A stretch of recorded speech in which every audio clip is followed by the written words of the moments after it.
Anomaye, anomame, anomaye,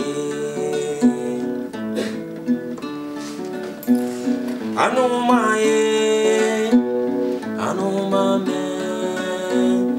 anomaye, mama sa, anomame, anomaye, anomame. Anoumaye. Anoumaye, ça veut dire on voit pas. On ne voit pas. On voit pas. On voit pas. Anoumaye, c'est une histoire qui est née là-bas, au Burkina Faso, au pays où est né Salia Kouyaté. Là-bas, on dit, méfie-toi du bouc par devant, méfie-toi de la mule par derrière, et surtout, méfie-toi de l'imbécile par tous les côtés. On dit aussi que il est très très difficile de courir et se gratter les fesses en même temps.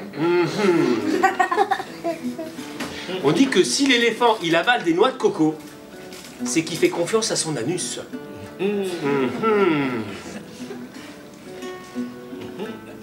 On dit qu'il y a celui qui sait, qu'il sait. Celui qui sait, qui ne sait pas qu'il sait. Celui qui ne sait pas qu'il sait qu'il ne sait pas. Et celui qui ne sait pas qu'il ne sait pas qu'il ne sait pas. Celui qui sait qu'il sait, il est dans la lumière. Il faut le suivre. Celui qui sait qu'il ne sait pas qu'il sait, lui, c'est un endormi. Il faut le réveiller.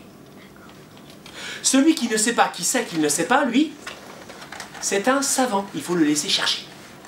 Celui qui ne sait pas qu'il ne sait pas qu'il ne sait pas, lui, c'est un danger public. Il faut le fuir à tout prix. Voici l'histoire d'un endormi. Il est sous un arbre. Il s'appelle l'Asana. Cet arbre, c'est un figuier. Et il voit au bout de la branche une figue, toute dodue. Et il voit sous la figue une tortue. Et la tortue, elle regarde la figue. Et l'Asana, il regarde la tortue qui regarde la figue. Et l'Asana, il demande, tortue, ça fait longtemps que t'attends. Et la tortue, sans tourner la tête, a dit, 10 jours 12 jours peut-être. Oh, hé, tortue, tu t'ennuies pas à attendre depuis 10 jours? Ah non, l'homme. Vois-tu, à chaque seconde qui passe, je pense que c'est peut-être la dernière seconde et que la seconde suivante, la figue va tomber. Et que moi, tortue, je vais me régaler. À ce moment-là, la tortue tourne la tête vers l'Asana et lui demande, et toi, l'homme, qu'attends-tu dans la vie? Je sais pas. Des fois, je trouve que la vie, elle est moche. Certains, ils ont tout et d'autres, ils ont rien. Et en même temps, je sens que la vie, elle est belle. Et je me dis que peut-être un jour, il va m'arriver quelque chose à moi. La vie est belle, la vie est moche. C'est la même chose, dit la tortue. Mais tu as raison, l'homme, il va t'arriver quelque chose. Et plutôt que tu ne le crois. À peine la tortue a-t-elle dit ça que l'Asana, il entend un bruit derrière lui. Il se retourne et il voit face à lui une masse de muscles avec des griffes et des crocs et une crinière. C'est un lion. Vous savez ce qu'il ne faut jamais faire face à un lion? Si vous croisez un lion à Marcouville, qu'est-ce qu'il ne faut pas faire? S'enfuir, montrer son dos. Il faut affronter le lion droit dans les yeux. Mieux, tu lui souris. Ben ça, c'est facile à dire, mais c'est pas facile à faire. Parce que dans ces cas-là, c'est le cœur qui prend le pouvoir et le cœur est peu heureux. Et le cœur, il se met à crier « Fuis, fous le camp, sauve-toi » L'Asana, il tourne le dos. Il écarte les branchages et il court. Et loin en arrière, vous avez la tortue qui lui crie « Bonne chance !» L'Asana court. Et il court encore, il perd ses chaussures. Derrière lui, bon, après vous avez le lion qui se rapproche de son prochain repas. L'Asana court et chat. Freinage d'urgence. Il a les orteils au ras d'un ravin. En bas, 30 mètres plus bas, des rochers sur lesquels il a failli s'écraser. Juste derrière coule une rivière. Le lion est juste derrière lui. Le lion fait un pas en avant et se pourlèche les babines. Il n'a plus qu'une seule chose à faire. Lassana écarte les bras et il saute. Il s'accroche là à un arbuste qui a poussé dans une anfractuosité de la falaise. L'arbuste plie, ploie, mais ne rompt pas. Et voilà Lassana qui se balance entre la vie et la mort. Et en haut, vous avez le lion qui rugit. En haut, vous avez le lion qui rugit. Lassana se balance, et se dit c'est pas possible. Et c'est alors qu'il voit une petite brindille de l'arbuste qui tombe. Et il la voit rebondir sur les rochers. Plouf! Dans l'eau de la rivière. Elle est emportée par le courant. Mais en tombant, elle fait des ronds dans l'eau. Et Lassana voit arriver là, autour des ronds dans l'eau, d'étranges troncs d'arbres. Ce sont des crocodiles qui claquent des dents et qui font savoir à l'homme là-haut qu'ils aimeraient faire plus ample connaissance avec lui. Les crocodiles en bas claquent des dents. En haut, le lion, et Lassana se balance. Et c'est alors qu'il entend sur sa gauche un sifflement. C'est un serpent. Un serpent de la pire espèce. Il te mord, t'es mort. Hey, le serpent siffle, les crocodiles claquent des dents. Le lion, les crocodiles, le serpent. Et Lassana se balance, il se dit c'est pas vrai, c'est pas vrai. Et c'est alors qu'il entend un petit bruit venant derrière lui. Qu'est-ce que c'est? Il jette un coup d'œil. Un tigre! Non, pas un tigre. Il voit au pied de l'arbuste des rats en train de grignoter le tronc de l'arbre. Les rats grignotent. Le serpent siffle. Les crocodiles, le lion, Rugit! les rats, le serpent siffle. Et Lassana se dit mais c'est pas vrai. C'est alors qu'il la voit. Elle est belle. Elle était cachée par les feuilles. Une orange. Lassana, il tend la main vers l'orange. Le serpent siffle, les crocodiles claquent des dents, le lion rugit, les rats grignotent. L'arbre plie un peu plus, il touche l'orange, il cueille l'orange, il rapproche l'orange de son visage. Le serpent siffle, les crocodiles claquent des dents, le lion rugit, les rats grignotent. Lassana écorce l'orange. À cette seconde, tous les parfums de l'enfance remontent à sa mémoire. Il n'entend plus les serpents, les rats. Il glisse un quartier d'orange dans la bouche, il croque et il sent le jus de l'orange couler là dans son corps. Et du plus profond de lui, il y a une voix qui jaillit comme un torrent. Et il se met à hurler « La vie est belle jusqu'au bout !» Bon, c'est à cette seconde qu'il s'est réveillé. Il s'est réveillé dans son lit. Quel cauchemar! Gaondar, le rêve était si fort qu'il a le goût de l'orange dans la bouche. Oh, oh, oh, la vie est belle, comme un cœur qui bat de peur. Il y a sa femme qui dort dans le lit. Sans faire de bruit, il se lève. Il prend le couloir. Dans la chambre à côté, il voit les enfants dans leur lit. Il se dit, la vie est belle, comme deux enfants dans leur nid. Il se prépare un bon bol de café noir. Il se dit, la vie est belle, comme un bon bol de café noir. Et là, il voit la vieille pendule de sa grand-mère. Et il se dit, la vie est belle. Il se dit qu'il est en retard. Comme tous les rêveurs, jamais à l'heure. Il met ses baskets, il met son blouson, et zim, et zam, et zoom, il se retrouve dehors. Et là, juste à temps, il attrape le bus qui l'emmène au travail. Et le paysage de la ville défile sous ses yeux. Le paysage de sa vie défile sous ses yeux.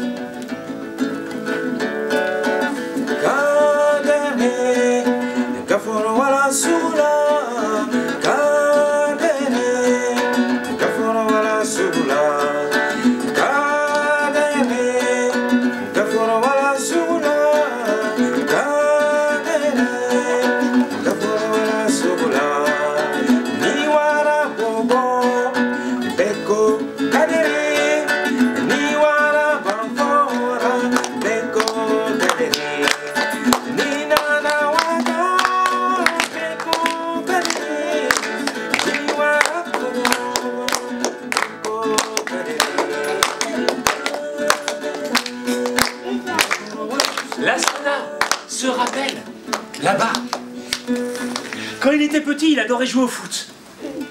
Alors, il n'y avait pas l'argent pour se payer un vrai ballon. Et les enfants, là-bas, vous savez comment ils fabriquent des ballons?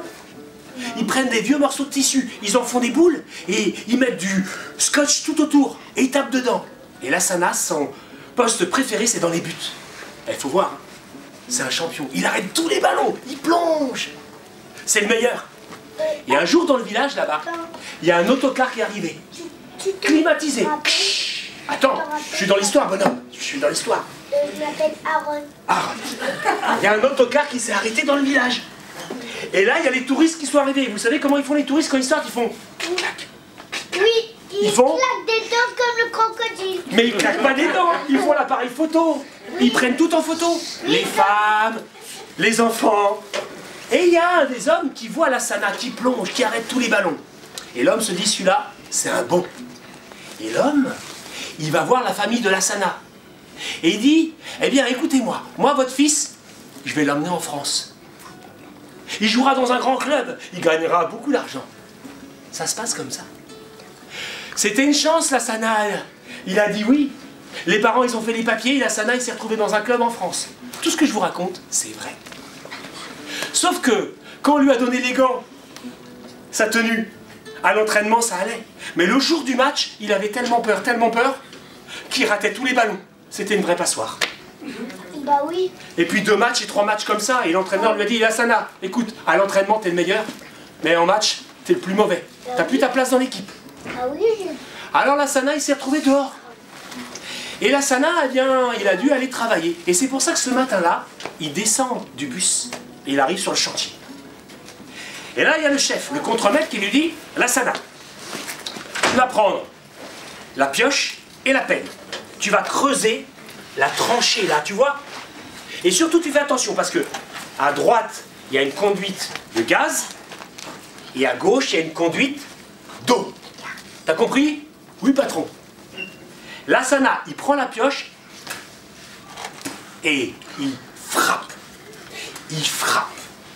Il frappe. Il frappe. Il frappe. Il fait attention à la conduite d'eau, à la conduite de gaz. Il frappe. Il frappe. Il frappe. Il fait attention à la conduite d'eau et à la conduite de gaz. Il frappe, il frappe, il frappe, il frappe, il tape. Et en même temps qu'il frappe, il se rappelle là-bas au pays. À la saison des pluies, les hommes formaient une grande ligne, épaule contre épaule. Et il y avait le griot qui chantait pour les encourager.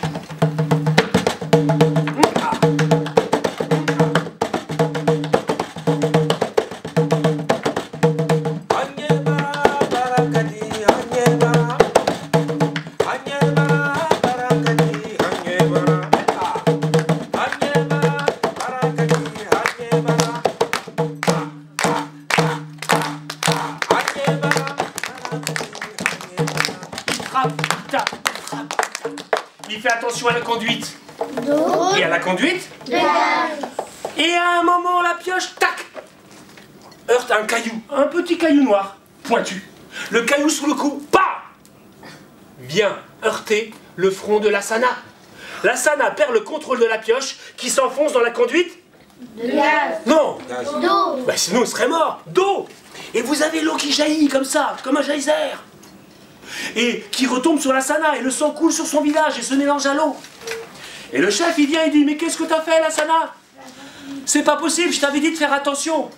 Et Lassana, il ramasse le petit caillou noir, et il se met à rire. C'est pas ma faute, c'est la faute du petit caillou noir. Écoute, c'est une histoire. Et Lassana, il raconte l'histoire à son contremaître. Il lui dit, tu sais, chez moi, c'est pas comme ici, hein. Il y a les cases faites avec des briques de terre et de paille. Et il y a la maison du chef. Elle a 2 étages. Et au-dessus de la porte d'entrée, il y a un gros caillou gris. Et si on regarde bien dans le caillou, on voit sculpter toute une histoire. Et Lassana, il raconte au contremaître qu'on voit un chasseur sur le chemin, un arc à la main. Le chasseur marche, mais pose son pied sur un caillou noir et pointu. Aïe! Le chasseur donne un coup de pied dans le caillou et il reprend sa chasse. Mais le petit caillou noir et pointu roule, roule, roule, roule, dégringole et pao! Se cogne à un gros caillou gris. À ce moment-là, le gros caillou gris, il ouvre les yeux. Et il dit au petit caillou noir, « Eh oh! Ça va pas la tête? Tu m'as réveillé. » Et le petit caillou noir, il regarde le gros caillou gris. Et lui dit, « Et alors, t'as un problème? » Bah, on dit pardon quand on cogne quelqu'un. Bah non. Moi, je dis pardon à personne. Mais de toute façon, moi, j'aime pas les gros cailloux gris comme toi. Bah, c'est bon, pas peine de t'énerver. Bah si, tu m'énerves. De toute façon, tu m'énerves. Tu m'énerves. Et le petit caillou noir, c'est un petit caillou, mais il est méchant. Et il est dur. Alors, il donne un grand coup au gros caillou gris, comme ça, il fait pa, pa, pa, pa, pa. Le caillou gris, il est gros, mais il est tendre. Il dit arrête, arrête, attends, laisse-moi tranquille. Le petit caillou noir, il dit non, je te laisse pas tranquille, je vais te tuer. Il prend son élan et il fonce droit vers le cœur du gros caillou gris. Au dernier moment, le gros caillou gris saute dans les airs comme ça.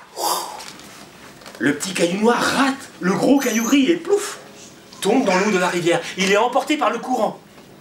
Le gros caillou gris retombe par terre et pousse un grand ouf de soulagement. Il est déséquilibré. Il se met à rouler, bouler le long de la rive de la rivière. Et pao, il est arrêté par un tronc d'arbre. Sous le coup de tronc d'arbre, il laisse tomber un fruit, pim, qui tombe sur la queue d'un serpent.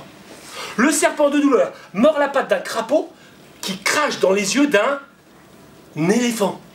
L'éléphant est aveuglé, il se cogne à un mur. Un caillou du mur tombe sur le pied d'une vieille femme qui ramassait du bois. La vieille femme, de douleur, lâche le fagot, ça fait du bruit. Tous les oiseaux s'envolent. Parmi tous les oiseaux, il y avait un petit oiseau. Un enfant oiseau. Et vous savez ce qu'il a fait, cet enfant oiseau? Il a eu tellement peur qu'il a chié. Il a chié de peur. Il a chié. Et là, la crotte d'oiseau, elle est tombée.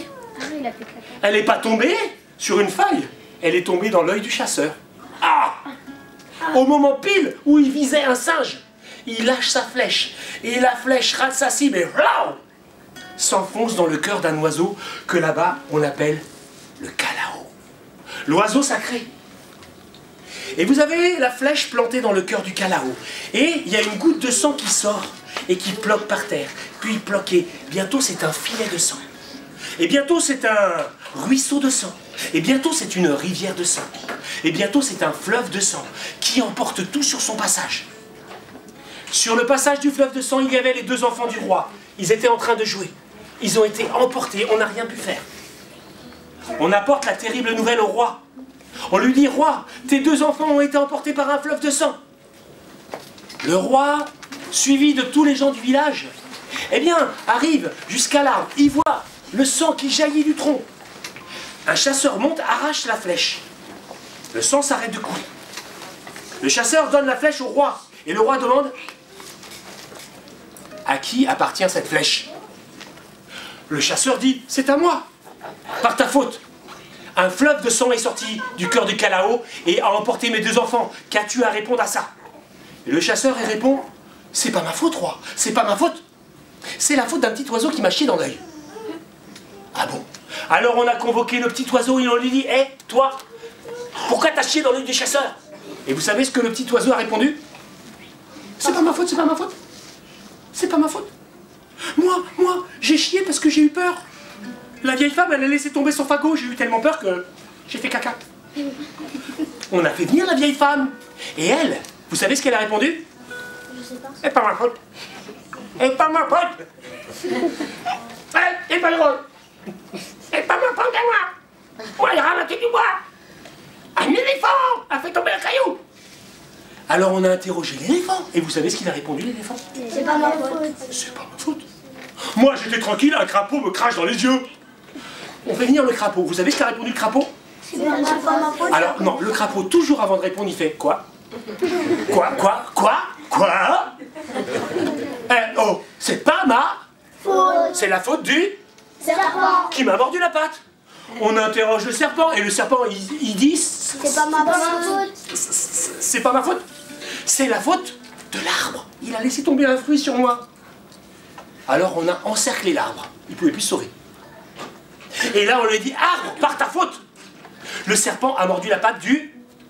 Crapaud. qui a craché dans les yeux de... L'éléphant. qui a heurté le mur. Une pierre est tombée sur les pieds de la vieille femme qui a lâché son fagot. Un oiseau s'est envolé, il a... il faut le dire. Il a chié dans l'œil du chasseur. Sa flèche s'est enfoncée dans le cœur du calao. Un fleuve de sang a emporté les deux enfants du roi. Qu'as-tu à répondre à tout ça? Et l'arbre, c'était un vieil arbre écorcé.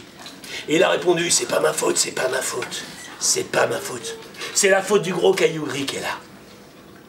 Le gros caillou gris, il bougeait pas. Le roi lui a demandé, Caillou gris, qu'as-tu à répondre à tout ça? Et vous savez ce qu'a répondu le gros caillou gris? C'est pas ma faute. C'est la faute du petit caillou noir. Le roi demandait, quel petit caillou noir? Mais là, je sais pas. On a cherché, cherché, cherché. On l'a jamais trouvé. Parce que vous savez que la rivière l'a emporté. Et la Sana, il a dit, regarde où il est le petit caillou noir. Je l'ai retrouvé ici, dans la terre. Eh, c'est la faute du petit caillou noir. Et ce soir-là, les amis, la Sana est rentrée chez lui. Il avait mis un pansement sur son front. Et dans sa poche, il avait le petit caillou noir. Parce que c'était comme un trésor. Grâce à ce petit caillou, il avait retrouvé sa mémoire. Homme blanc, homme noir. Toi qui cherches ton espoir loin de ta terre fatale, ton espoir est gravé dans ta mémoire. Homme blanc, homme noir. Toi qui cherches ton histoire loin de ta terre natale, ton espoir est gravé dans ta mémoire. Comme on dit là-bas, si tu ne sais pas où tu vas, regarde d'où tu viens. Ni talo ibita yoromena, ibora yoromena, ibo yorolonkoni. C'est ça. C'est ça. Amitié. Bah.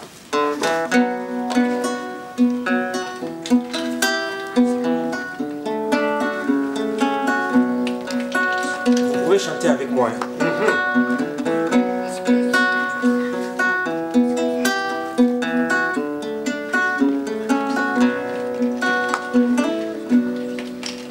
Nangaso, Nangaso, Nangaso, Nangaso kadi. Nangaso, Nangaso, Nangaso, Nangaso kadi. Nangaso, Nangaso, Nangaso, Nangaso kadi. Moja mambina angaso, ko angaso kadi. Moja mambina angaso, ko angaso kadi. Nina angaso, bebiere ke kumbekira se. Nina angaso, aramadea. Nangaso, Nangaso, Nangaso, Nangaso kadi. Nangaso, Nangaso, Nangaso, Nangaso kadi. Alamadea, Monitia, oh Nangaso.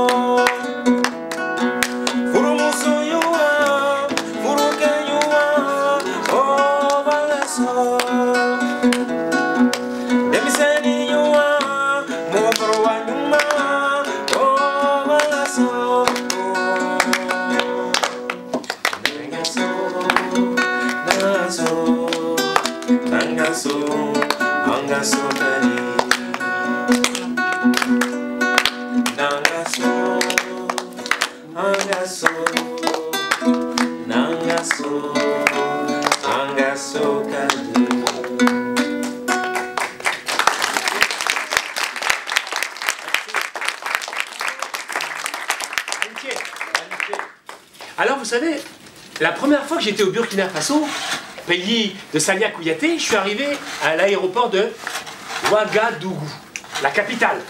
Quand je suis arrivé, eh ben, ils étaient là, ils faisaient à danser, à danser, à danser, à danser. Et moi j'ai dit à danser quoi? Mais en fait, à danser, ça veut pas dire à danser, ça veut dire bienvenue, vous êtes les bienvenus. Voilà.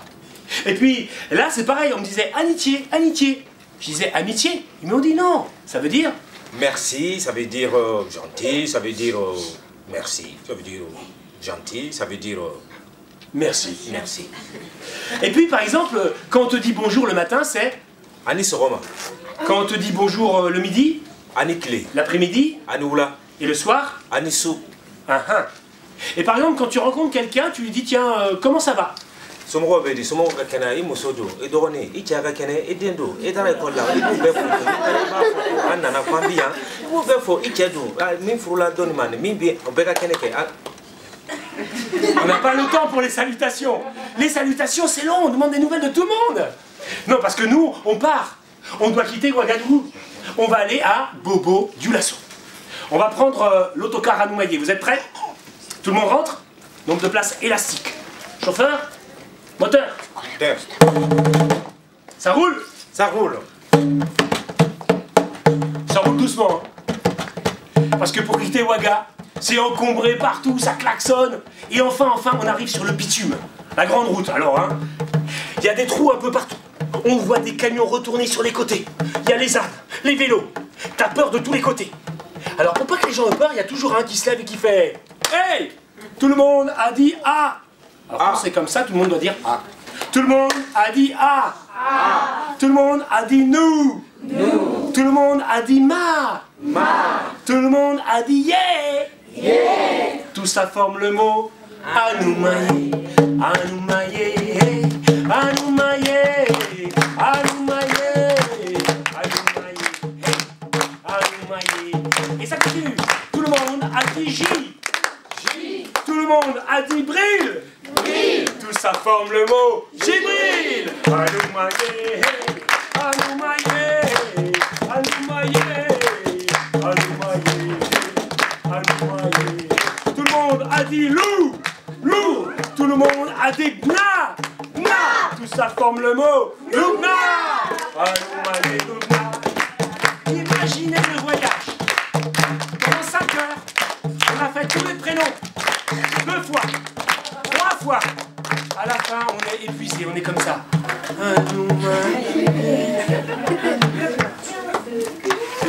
On arrive épuisé. On va se coucher. Le lendemain, on ouvre les yeux. Au plafond, on voit une espèce de drôle de bestiole qui fait comme ça. C'est un margouillat. Hein? Et on est dans un quartier qui s'appelle Diaradougou. Est-ce que vous savez ce que ça veut dire, Diaradougou? Non. Ça veut dire le village des lions. Et juste à côté, il y a un quartier qui s'appelle Surukouka. C'est le village des hyènes. Parce que autrefois, là où il y a Bobo Dioulasso, qui est la ville des bobos et des Dioula, et les bobos là-bas, ils n'ont rien à voir avec les bobos ici, attention. Eh bien, il y avait les lions Diara et les hyènes Suruku. Imaginez autrefois, dans les hautes herbes de la savane, devinette, il est caché. 2 grandes oreilles en haut. 2 puissantes pattes en bas, il bondit comme un ressort dans la savane. Ch'toum, ch'toum, ch'toum. Un kangourou. En Afrique, des kangourous. En Afrique, comment? Le criquet à grandes oreilles n'existe pas encore. Un quoi? Un lion à grandes oreilles? Mais qu'est-ce qu'il y a des grandes oreilles qui sautent? Presque, bravo Marianne, tu as presque trouvé. Attends, lièvre. Ah, on peut l'applaudir s'il vous plaît. Et là-bas, on l'appelle Sonsani. Sonsani, le lièvre. C'est le plus malin des animaux malins. Il est caché, on le retrouvera tout à l'heure. Attention, il y a un arbre. Devinette. Ouais. Plume noire, œil noir, bec courbé, Kangourou. passe et rapace. Vautour. Bravo! Ils sont 3, ils passent et rapaces parce qu'en bas, elle est là. Le derrière plus bas que le devant, à force de prendre des coups de bâton dessus. Elle pue de la gueule. Ah! Elle, quand elle ricane, on dirait, quand elle hurle, on dirait qu'elle ricane, elle fait comme ça. Hyène. Et au début de cette histoire, Suruku, Hyène compte les jours. Lundi, mardi, mercredi, jeudi, vendredi, samedi, dimanche. Depuis 7 jours, elle n'a rien mangé. Elle a tellement faim que son ventre, la peau de son ventre touche son dos. Elle sait que les vautours là-haut vont venir la dévorer. Quand la chance lui sourit, elle voit sortir de son trou le museau pointu d'un rat de la savane. Chut. Suruku ne bouge pas, elle attend. Le rat sort le museau, les pattes avant, les pattes arrière, la queue tout entière. Suruku bondit et... Bam! attrape le rat, ouvre sa gueule pour lui arracher la tête. Mais, à la dernière seconde, le rat lui dit « Suruku, ne me dévore pas. Je te révélerai un secret qui fera de toi une hyène, avec le ventre toujours plein. » Le ventre toujours plein? Quel est ton secret? Laisse-moi regagner mon trou, et je te promets, sur la tête de mes ancêtres, je te dirai le secret. Vous savez, là-bas, les ancêtres, c'est sacré. Suruku a laissé le rat filer jusqu'à son terrier. Et le rat lui a dit, tu vois, Suruku là-bas, le grand baobab. Ouais. Eh ben tu vois, cet arbre, c'est un arbre qui parle. Et alors? Mais tu vois, il veut pas qu'on connaisse son secret. Et alors? Mais alors, réfléchis, Suruku, t'es pas un âne? Ben non, je suis une hyène.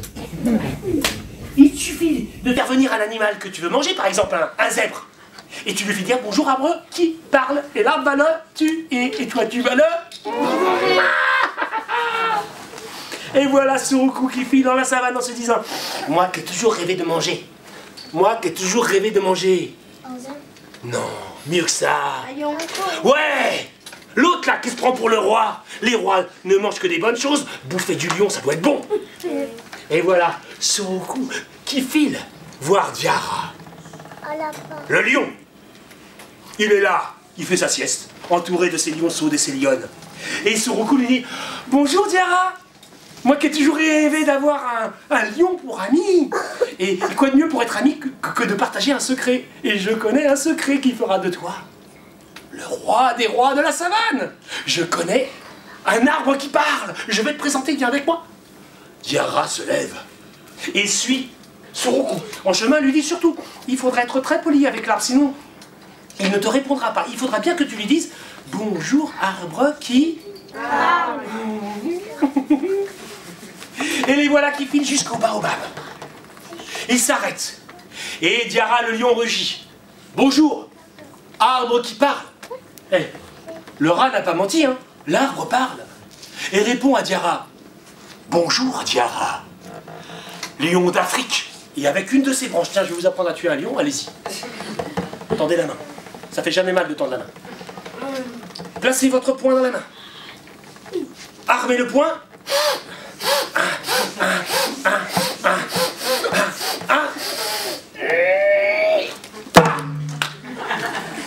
Raide mort le lion. Suruku, avec ses crocs, arrache un morceau de la chair du lion et l'avale. Et puis,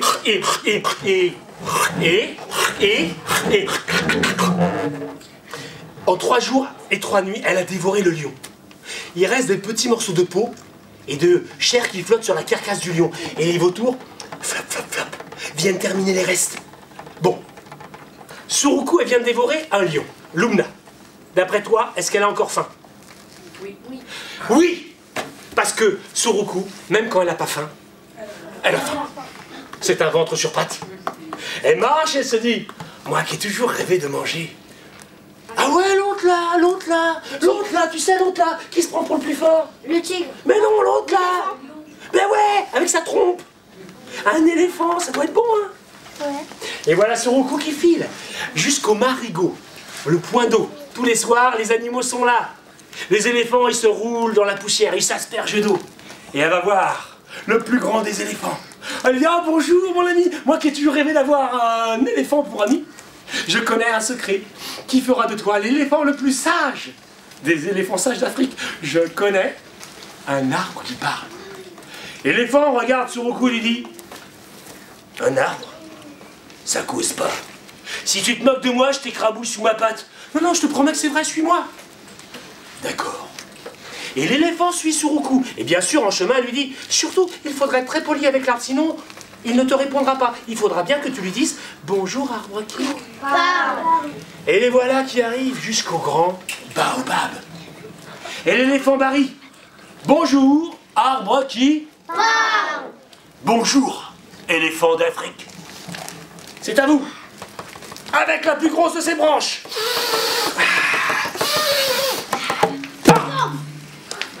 Fracasse le crâne de l'éléphant. Suruku, elle fait un trou dans le ventre, une incision, vous voyez, regardez. Elle rentre à l'intérieur. Waouh, c'est la caverne d'Ali Baba. Le cœur qui palpite encore.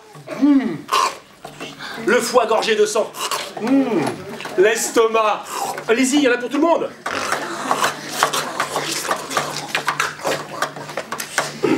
20 jours et 20 nuits, hein. Elle a mangé l'éléphant.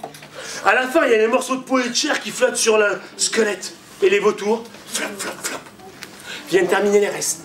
Bon là, sincèrement, Christelle, elle vient de manger un éléphant. Est-ce qu'elle a encore faim? Oui. Oui, parce que même quand elle n'a pas faim, Elle a faim. elle marche comme ça. Eh, on dirait une hyène hippopotame.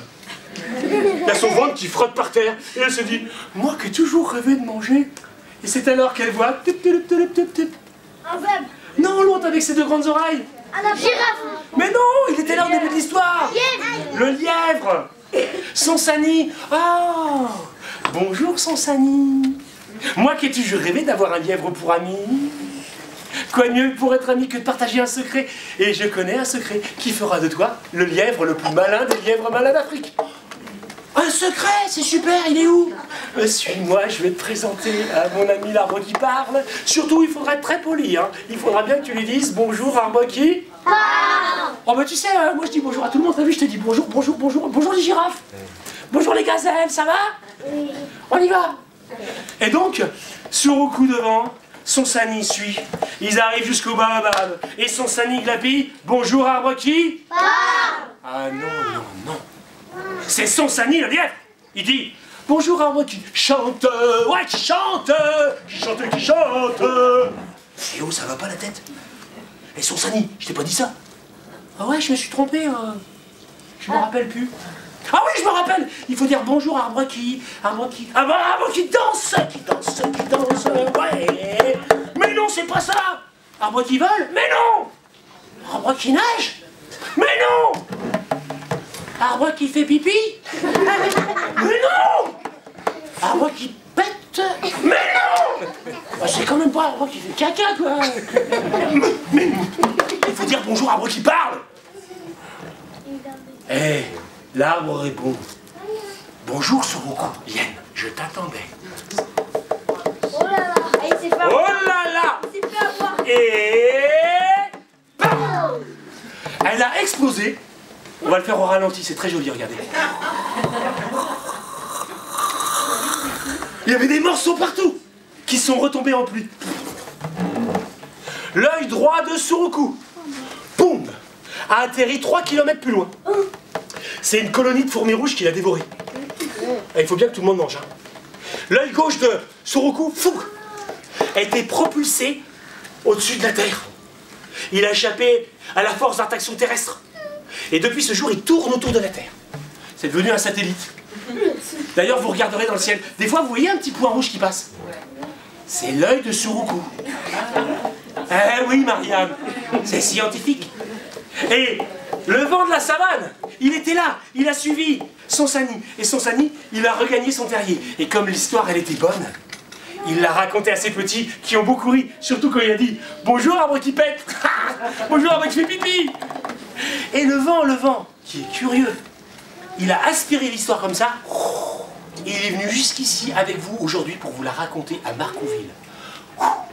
Comme on dit là-bas, l'histoire est terminée. À 3, celle ou celui qui en respirera le parfum avec les narines ira au paradis.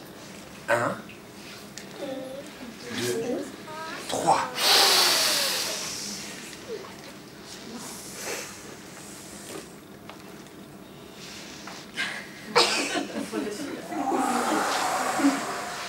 Alors moi j'ai envie de vous proposer une chansonninette. Vous savez ce que c'est qu'une chansonninette? Non.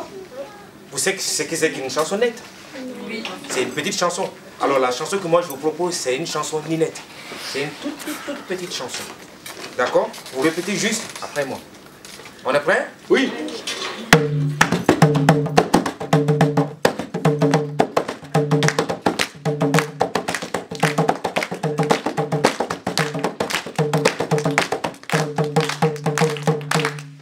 Baya, oh yeah. Baya, oh yeah.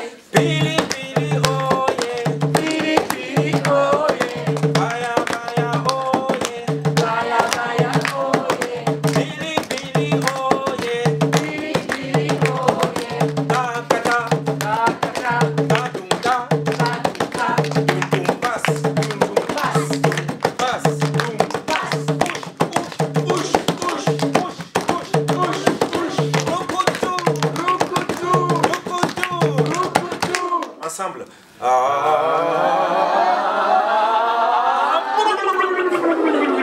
Alors, quand on fait, la bouche doit venir jusqu'au niveau des oreilles.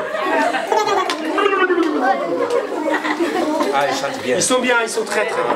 Merci, merci. C'est. On peut le refaire une fois quand même. Une fois. Ce serait bien, oui.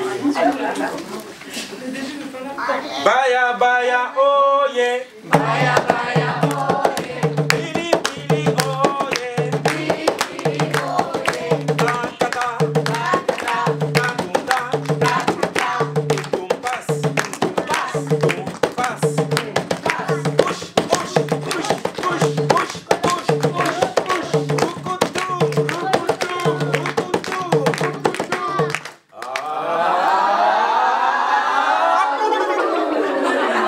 Merci. Amitié.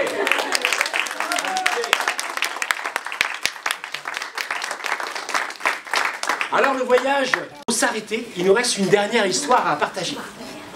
Là-bas, eh bien, en Burkina Faso, il y a 12 ans, j'étais donc dans un quartier qui s'appelle Boloma Côté. Boloma Côté, ça veut dire?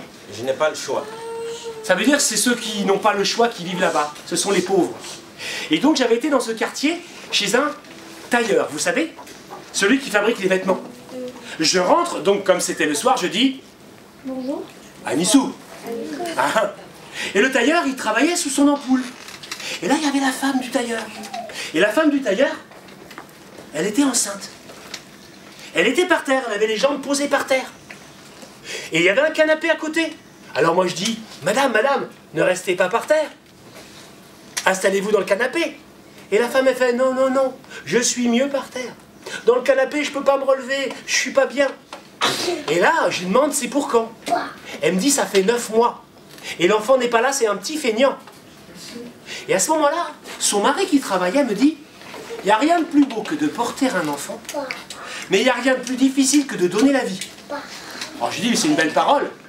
Il m'a dit, oui, mais c'est vrai, dans mon village, nous les hommes, on sait de quoi on parle quand on dit ça. Il m'a raconté l'histoire de Hawa et Sidiki. Hawa et Sidiki étaient nés dans ce village, avaient grandi là-bas dans le village, comme grandissent les enfants là-bas. Les filles avec les filles, les garçons avec les garçons, et les filles et les garçons ensemble, le soir pour écouter les histoires. Et il y avait quelque chose entre Hawa et Sidiki. Quand Sidiki y passait, avec ses copains, Hawa, elle le sentait, elle le cherchait des yeux comme ça, elle faisait. Et quand Hawa est passé avec ses copines, Sidiki, lui, il sentait qu'elle était là. Alors il se retournait, il regardait où elle était. Et les gens dans les villages, ils voient tout. Alors les gens, ils faisaient on sait ce que ça veut dire. Eh oui, l'amour était là. Et Hawa et Sidiki ont grandi. Et l'amour a grandi en eux. Ils sont arrivés à l'âge très difficile des premiers sentiments amoureux. L'âge où c'est dur de se regarder, dur de se parler, de se toucher. Et là-bas, c'est bien. Parce qu'à cet âge-là, les jeunes gens, ils se retrouvent sous un arbre, sous la lune. Et ils se mettent à chanter. Nana dunyana nana, nana dunyana, nana dunyana nana, nana dunyana. Vous êtes prêts? Nana dunyana nana, nana dunyana, nana dunyana nana, nana dunyana. C'est pour se donner du courage.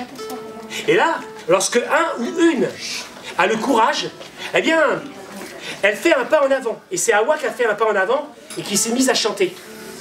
Nana dunyana sidiki, nana dunyana, nana dunyana sidiki, nana dunyana. Ça veut dire, il est beau Sidiki. Ça veut dire, il cherche l'amour sur la terre Sidiki. Et Sidiki, il a entendu. Alors il a fait un pas en avant et il s'est mis à chanter. Nana dunyana awa, nana dunyana, nana dunyana awa, nana dunyana. Elle est belle Hawa, elle cherche l'amour. Et Hawa et Sidiki, il y a une Hawa dans la salle peut-être. Ben, c'est bien. Hawa et Sidiki se sont unis. Comme on s'unit là-bas. Le garçon, il doit prouver qu'il peut nourrir la famille. Il a été cultiver la terre du beau-père. Il a construit une case, une maison, avec les briques de terre de paille. Et puis Hawa, elle a tressé les nattes. Il y a eu le jour du mariage, les griots étaient là, ils ont chanté. Ils ont donné les paroles de louange, les bénédictions. Et, eh bien, le temps passe dans cette histoire comme il passe dans la vie. On va compter le temps qui passe. 1 an, 2 ans. 2 ans, 3 ans. 3 ans plus tard, Hawa attend son premier bébé. Elle est là, elle a du mal pour marcher, elle a du mal pour se lever, elle a du mal pour se baisser, elle a mal au dos, elle a mal aux jambes, elle a mal partout. Et ce jour-là, il fait chaud. Vous savez, là-bas, quand il fait chaud, il fait très chaud. L'air est brûlant, si brûlant que si tu ouvres ta bouche, ta langue, elle se dessèche comme une vieille figue. Il fait si chaud que même les mouches n'ont pas le courage de voler. Il fait chaud, et Hawa, elle a pris une petite natte. Elle était installée, eh bien, sous un arbre un peu plus loin, un manguier. Elle est bien, elle s'endort. Sidiki, lui, il rentre. Il rentre, mais il est inquiet. Il est heureux, il va être papa. Mais il est inquiet, vous savez pourquoi? Parce que la pluie ne vient pas. Et quand la pluie ne vient pas là-bas, c'est grave. La terre se dessèche. On ne peut rien semer. Les greniers se vident. Les ventres des enfants ont faim. La famine va arriver. Et donc, Sidiki, lorsqu'il rentre chez lui, la maison est vide. Il demande à la voisine, vous auriez pas vu Hawa? Non. Alors Sidiki, il court dans le village et il se met à crier, Hawa, Hawa, Hawa. Et elle l'entend. Elle lui répond enfin, Sidiki. Il court vers elle. Il dit, mais t'étais où? J'ai eu peur, je te cherche partout. Et Hawa, elle fait, calme-toi, tout va s'arranger. Mais ça, c'est n'importe quoi. C'est des paroles de femme. Va me faire à manger. Elle le regarde et dit, quoi? Avec le bébé? Je suis fatigué. Tu as 2 mains, tu as 2 pieds. Va te faire à manger, toi. Et Sidiki, il perd le contrôle. Il prend une branche, il donne un coup sur la cuisse de Hawa. Va me faire à manger. Hawa, elle se lève. Elle a la colère dans la gorge. Elle a les larmes au bord des yeux, mais elle ne veut pas montrer ni sa rage, ni son chagrin. Elle tourne le dos à Sidiki. Elle retourne vers la case.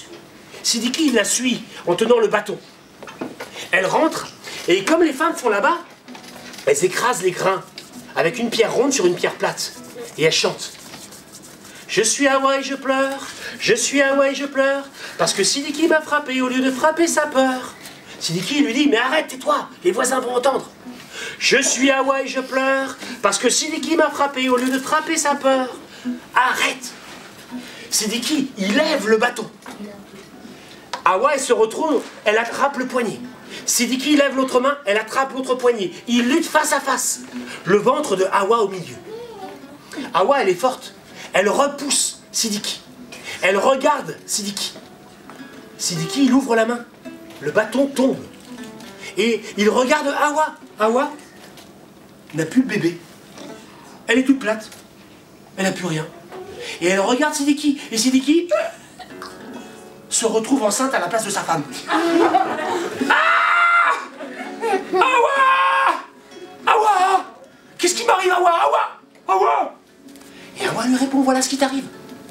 Au lieu de me protéger, tu m'as frappé, les esprits t'ont puni. Là-bas, on dit c'est possible. Hein? Ah! Hawa! Ça fait mal! Mais qu'est-ce que tu crois? Qu'est-ce que je te disais? Il n'arrive pas à marcher, elle l'aide à glisser contre le mur. Elle roule un tissu, elle le glisse derrière son dos. Et elle va pour sortir.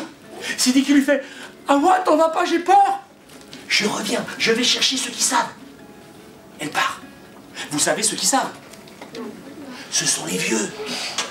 Et les vieilles. Vous savez, vieux et vieilles, c'est pas une insulte. Hein. Les vieux, ils ont vu la vie, eux. Et les vieilles, elles ont vu la vie, elles. Et les vieux et les vieilles, ils arrivent. Et ils parlent un langage supérieur de l'humanité entre eux. Un langage qui se passe des mots. À peine entrés, les voilà qui parlent et qui font « Oh !» Oui. Oh.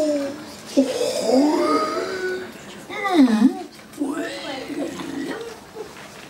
Et la plus vieille de toutes les vieilles s'approche de Sidiki. Elle pose sa main sur le ventre et elle lève un index et elle dit « Oh, ça c'est sûr. Qu'est-ce qui est sûr, ma Koroba grand-mère? Qu'est-ce qui est sûr? Oh, ça c'est sûr. Une chose comme ça, on l'a jamais vue. » Yes, bah. Toute chose est bonne à rire, surtout quand on est vieux. Sidiki lui demande, qu'est-ce qu'il faut faire, grand-mère? Qu'est-ce qu'il faut faire? Oh! L'homme est pressé, le temps est long, chaque chose a son temps. Il faut attendre, attendre. Et les vieux et les vieilles s'en vont en faisant « Oh !» Oui. Awa et Sidiki restent dans la maison. Et Sidiki, il a les mains posées sur le ventre. Awa, je sens le bébé. Il donne des coups de pied. Ça doit être un garçon. Non.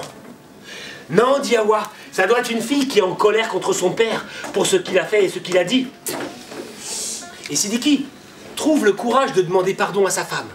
Il lui dit, pardonne-moi Awa, si tu savais comme j'ai honte. Pardonne-moi Awa, si tu savais comme j'ai honte. Il faut savoir pardonner. Et Awa lui dit, je te pardonne pour cette fois, il faut penser au bébé. Et ce soir-là, pardonné, ils ont pu trouver le sommeil. Côte à côte, ils se sont endormis, la main sur la main. Le lendemain matin, on a entendu un âne braire au loin. Sidiki, eh bien, il a ouvert les yeux, il a posé les mains sur le ventre et plus de ventre. Il a tourné la tête vers Awa. Awa! Le ventre était revenu à sa place, sur Awa. Les choses étaient rentrées dans l'ordre. Awa, elle ouvre les yeux. À peine ouvre-t-elle les yeux que son corps se contracte dans un terrible effort. Et elle dit à Sidiki, vite, va chercher les femmes, l'enfant arrive. Sidiki, il court, il ramène les femmes. Parce que là-bas, ce sont les femmes qui accouchent la femme, ce sont les femmes qui savent, ce sont les sages femmes. Et les femmes, elles ont accouché Awa. Elles ont donné naissance à une petite fille. On lui a donné le prénom d'une grand-mère. On l'a appelée Amina. On lui a pris quelques gouttes d'eau qu'on a mis dans sa bouche pour qu'elle apprenne à se connaître dès la naissance. Et ça a été un jour de grande joie parce qu'on a vu arriver des nuages et la pluie est tombée. On l'a appelée Amina, l'enfant de la pluie. Et le tailleur qui m'a raconté cette histoire à Bobo Dioulasso il y a plus de 10 ans, il m'a dit, c'est pour ça que dans mon village on dit qu'il n'y a rien de plus beau que de porter un enfant, mais rien de plus difficile que de donner la vie. Et il m'a dit, nous les hommes dans mon village, on aide nos femmes lorsqu'elles sont enceintes. J'ai remercié le tailleur, je suis rentré en France. J'ai voulu savoir, j'ai envoyé un mail. Et la femme du tailleur avait accouché à 9 mois et 1 semaine d'une petite fille, et le tailleur et sa femme lui avaient donné le prénom de... Eh oui, c'est pour ça que j'ai baptisé la petite fille de cette histoire Amina. Maintenant, vous savez tout. Le conte est terminé, c'est notre dernière histoire. À 3, celui qui en respirera le parfum ira au paradis. 1, 2, 3.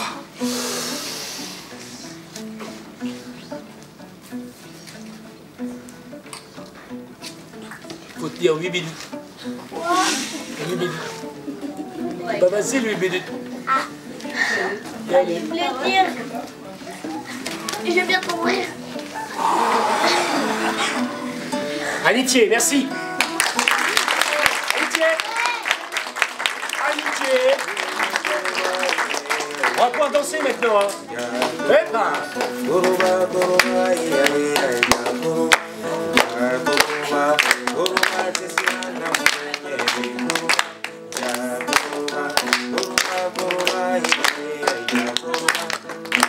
Qui veut danser là?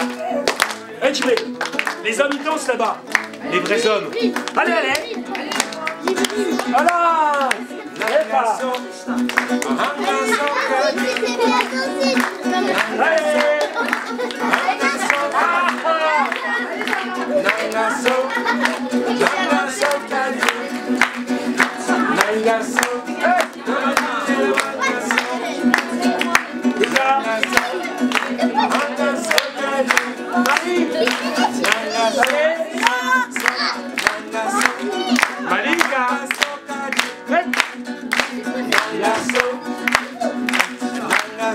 Allez, toi aussi.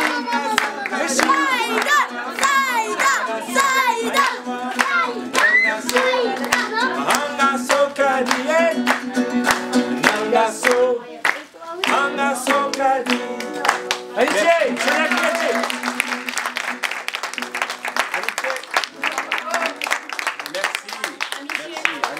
Amitié, c'est merci.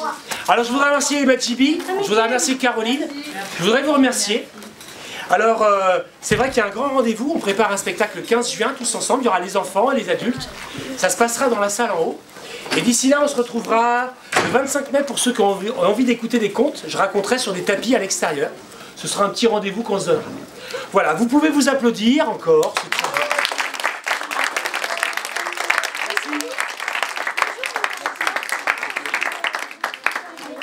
Alors, Kauta, t'as pas dansé? T'as dansé? Parce que lui, là.